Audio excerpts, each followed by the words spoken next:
Hi beautiful souls, welcome back to this channel. Today we're going to dive into a deep and calm topic discussing why calmness seems to be the new happiness and why calmness or the wish to have calmness in your life is spreading like a wildfire globally. If you want to know why it is a good thing, what the benefits are and how you could get more calmness into your life, stick around and let's get into this video. Welcome to the series Mental Health Bites. Navigate life, thrive, and have positive impact. In 2020, the Global Wellbeing Initiative, together with the Gallup Institute, did a huge survey asking people to tell them whether they are more interested in living an exciting life or in a calm life.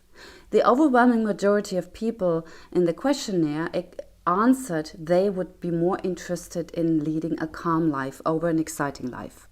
And whilst we know that calmness as a form of happiness has been long around in Asian culture, it now seems to spread across to Western cultures over excitement as the form of happiness. And there's actually some reasoning behind that, because research tells us that having more calmness in your life increases your satisfaction levels in your life more than having more excitement. So what's this about? And why do you think calmness is so much more prevalent and needed these days? If you look at the current society in many different areas around the globe, it makes total sense to reach for calmness instead of excitement. We have a lot of speed. We have a technology development that is going beyond what we can imagine. Just think of ChatGPT and what this does with us. Think about how we separate the communities, how we go between left and right wing, between pro and not guns, between abortion and not abortion. We have cultural wars going on. We have many things that unsettle us at the moment on this planet. And the antidote of fear and unsettlement is not excitement. It actually is calmness. In that way, it makes a lot of sense to reach for calmness. This is actually something that has been around for a long time, specifically in Asian cultures. Serenity, being calm, being collected, is very high valued there. And now it seems to spread over more and more, and we try to find ways of incorporating that in our busy lives. And there is a lot of benefit to it, because if you think of your blood pressure, for example, calmness helps you to get your blood pressure more under control than excitement. If you think about making sound decisions, if you are in a calmer state, you can think better to make sound decisions. And also, if you think about being stressed and having a lot of stress at work, knowing tools that help you to calm down, get you further and get your physical stress response under control.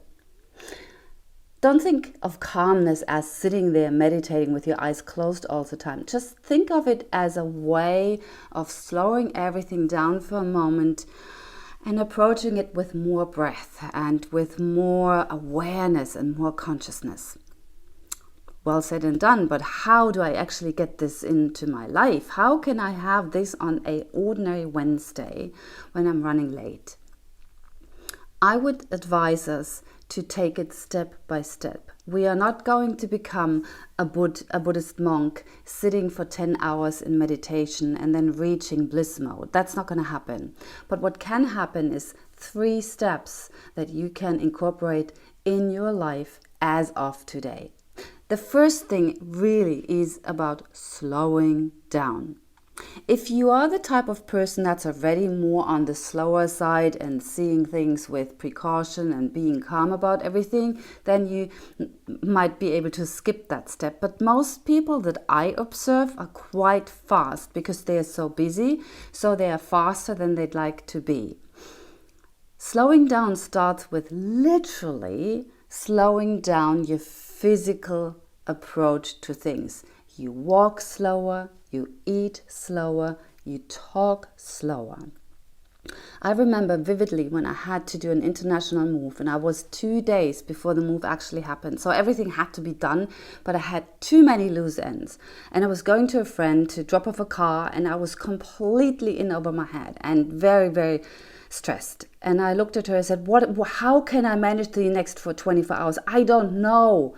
And she just looked at me and said, Elke, I need you to slow everything down. You will take now my car and you will drive very slowly back to your house. You will talk to the landlord when you hand over the house very slowly. You will eat slowly. And I was thinking, how can I do that? But then I really made myself do that. It made a huge difference. That was my lesson for slowing down when I'm speeding up way too fast. So first thing, slow down. Second one, and yes, you will have heard about it, breathing. Breathing is the direct channel to your brain to go away from a stress response and move more into a calming, restorative response. It is simple. You can start by having 10 breaths that you take and you concentrate on them. Because the thing is, if you bring your awareness to your breathing goes from up here all the way down to your belly. And that is the breathing that you normally have when you sleep. So taking 10 deep, slow breaths gets you more over into a calmer state. And you can do this anywhere. It is one of the best, most sufficient tools we have for reaching a calmer state. And the third thing you might consider is a form of mindfulness that I find very easy to do. Many people shy away when I talk about mindfulness because they think they have to sit for hours in meditation. No, it starts by coming back to this present moment. And how do I do that? I observe what's going on around me. So right now I see the plant behind the video needs more water. I notice the sun coming in to the window from the side. I notice my meditation cushion to the left. I'm taking things in and I just concentrate on them rather than on my thoughts or my worries or my to-do list.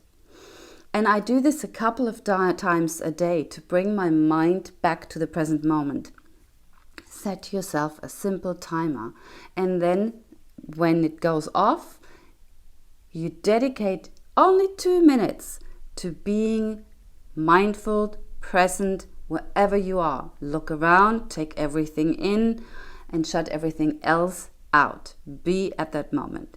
And that's it. These are 3 really easy to do tools. They do require one thing though, self-discipline.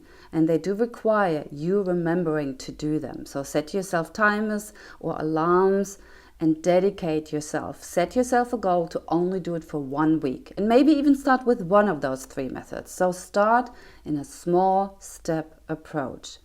And when you think next time about how would I love to be? What is my emotional goal? How would I like to be at the end of this day? Think of the word calmness and see what that does to you. And then go for it and see how that spreads calmness not only within you, but if you can approach it like that, other people can calm down around you. And that would be a beautiful thing. Thank you so much for listening, for tuning in, for being with me on this quest towards more mental well-being and self-care in small doses, 1 step at a time. If you like it, subscribe, come back, and see me again. Thank you.